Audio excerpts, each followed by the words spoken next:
Hai, Assalamualaikum warahmatullahi wabarakatuh. Hari ini adalah sambutan iaitu Nuzul Al-Quran. Apa itu Nuzul Al-Quran?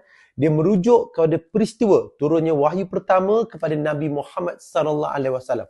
Peristiwa ni dia berlaku pada malam Lailatul Qadar, iaitu pada malam bulan Ramadan, tepatnya pada 17 Ramadan. Wahyu pertama yang turun adalah surah Al-Aqlaq.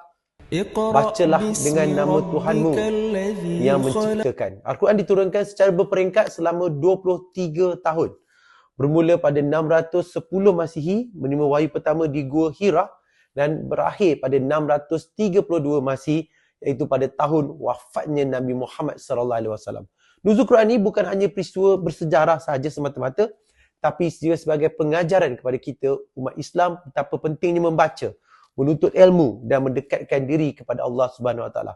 Semoga kita terus beramal di bulan Ramadan ini. Akademik Dr. Aizul Amar, pembelajaran sepanjang hayat.